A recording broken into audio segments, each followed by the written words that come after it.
A lo largo de la historia, los océanos han sido campos de batalla para poderosos buques de guerra, que han cambiado el destino de imperios y naciones. En este vídeo nos sumergiremos en la evolución de estos colosos del mar, explorando sus diferentes tipos, características y el impacto que tuvieron, tienen y tendrán en las guerras a lo largo de los siglos. Prepárate para un viaje fascinante a través del tiempo, desde los días de la vela hasta la era de la propulsión nuclear. Si no me conoces, soy Entre el Mar y el Viento.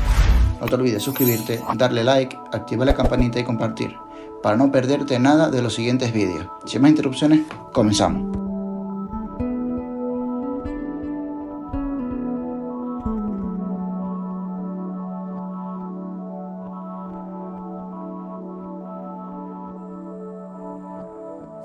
Comenzamos con los acorazados, verdaderos colosos de acero que dominaron los mares desde mediados del siglo XIX. El HMS Warrior, un buque con casco de hierro y cañones de ánima lisa y rayada, representó la transición hacia buques más blindados y potentes. La Gloire, por su parte, fue el primer buque acorazado construido por Francia, con planchas de hierro de 110 milímetros sobre un casco de madera. Se puede considerar uno de los primeros blindajes. El HMS Dreadnought, lanzado en 1906, marcó una revolución en la arquitectura naval, con sus 10 cañones de 305 milímetros dispuestos en 5 torretas dobles, todos en una alineación axial. Permitió un fuego concentrado a largas distancias. Además, su propulsión por turbinas de vapor, en lugar de máquinas de vapor alternativo, le otorgó una velocidad superior a 21 nudos, cambiando para siempre el diseño de buques de guerra. Los Super Dreadnoughts, como el Yamato japonés y el Bismarck alemán, llevaron la idea del acorazado al extremo. El Yamato desplazó 72.800 toneladas a plena carga, montaba 9 cañones de 460 milímetros, siendo los más grandes jamás instalados en un buque de guerra. Estos cañones podían lanzar proyectiles de 1.460 kilogramos a distancias superiores a 42 kilómetros.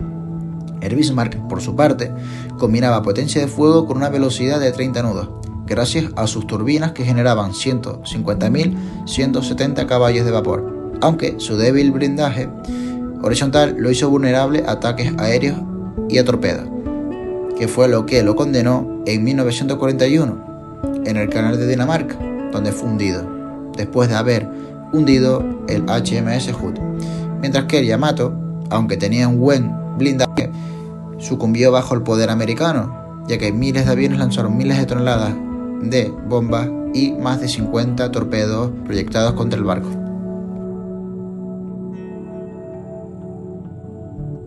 Los cruceros surgieron como una clase de buques más rápidos y versátiles. Diseñados para operaciones independientes, reconocimiento y protección del comercio, los cruceros protegidos, como el USS Olympia, estaban equipados con blindaje sobre las cubiertas principales, protegiendo las máquinas y la artillería sin sacrificar la velocidad. Pronto los cruceros acorazados tomaron protagonismo. Estos buques, como el HMS Cressy, combinaban la protección más pesada de un acorazado con la velocidad superior de un crucero. Eran ideales para enfrentarse a buques menores y servir como escoltas en flotas más grandes, pero su rol fue finalmente absorbido por los cruceros de batalla. La velocidad, con una potencia de fuego similar a la de los acorazados, diseñados para cazar y destruir a otros cruceros y acorazados más lentos, estos buques sacrificaban blindaje por velocidad. Sin embargo, este sacrificio les costó caro.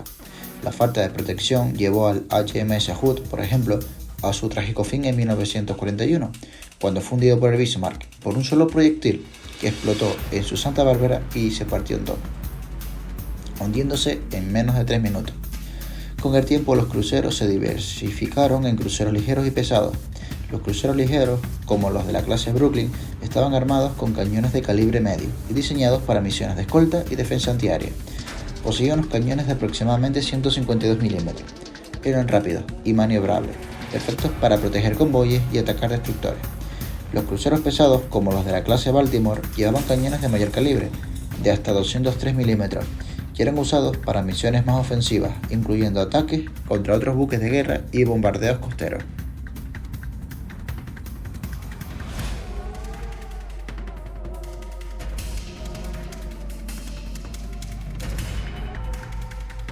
Los destructores nacieron como respuesta a la amenaza de los torpederos, pequeños buques diseñados para lanzar torpedos contra grandes navíos.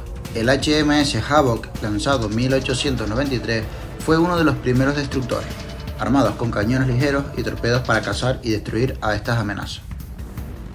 Durante la Primera Guerra Mundial, los destructores evolucionaron para convertirse en los protectores principales de la flota, equipados con cargas de profundidad, cañones antiaéreos y sonar. Se convirtieron así en el escudo de las flotas contra submarinos y aviones enemigos. Su velocidad y maniobrabilidad les permitía realizar ataques rápidos y retirarse antes de que el enemigo pudiera contraatacar. Cabe destacar que como cañones principales no tenían mucho calibre, ya que su principal función era defender a las flotas y lanzar torpedos. Los torpedos variaban entre 300 mm y 500 mm aproximadamente, el rango principal, mientras que sus armas principales rondaban entre los 100 a 150 mm. En el siglo XX, los destructores se transformaron en buques multimisión, con capacidades avanzadas de combate. Los destructores de la clase Arleigh-Burke, por ejemplo, estaban equipadas con sistemas de misiles guiados, capaces de realizar misiones de defensa aérea, antisubmarina y ataque terrestre. Su velocidad y potencia los convirtieron en los guardianes más formidables de la flota moderna, asegurando la supremacía naval en cualquier conflicto.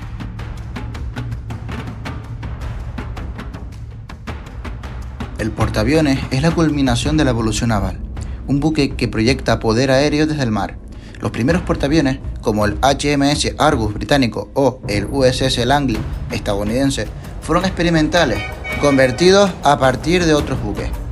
Pero estos experimentos sentaron las bases para una nueva forma de guerra en el mar, llevando a ganarse el puesto predilecto de las flotas más poderosas del mundo, dejando de lado los acorazados definitivamente tras la Segunda Guerra Mundial.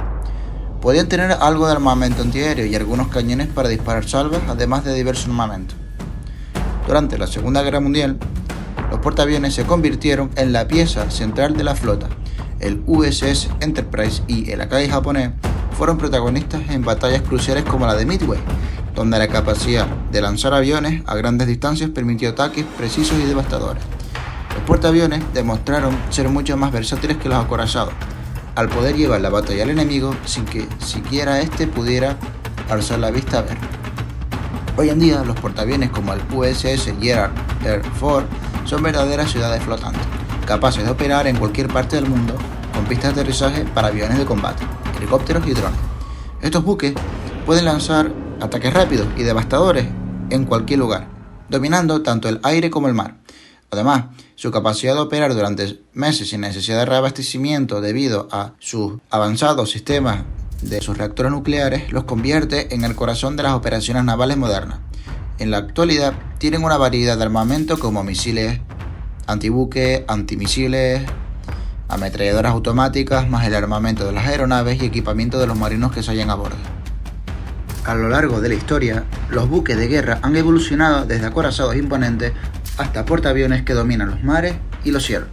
Cada uno de estos buques ha desempeñado un papel fundamental en la estrategia militar, adaptándose a los cambios tecnológicos y tácticos. La combinación de destructores, cruceros, acorazados y portaaviones siguen siendo esenciales para mantener la supremacía en los océanos del mundo, a pesar de que, de todos estos, los acorazados han sido relevados o a chatarra o a buques museo. En esta sección no coloco los submarinos ya que el vídeo se alarga mucho. Para próximos vídeos haré un vídeo completo sobre la evolución de los submarinos. Gracias por acompañarnos en este recorrido por la evolución de los buques de guerra. Si te ha gustado este vídeo no olvides darle like, suscribirte y activar la campanita para no perderte ninguno de nuestros contenidos, además de obviamente compartir, para que así el vídeo llegue a más gente. Déjanos un comentario sobre qué te gustaría aprender en nuestros próximos vídeos. Hasta la próxima.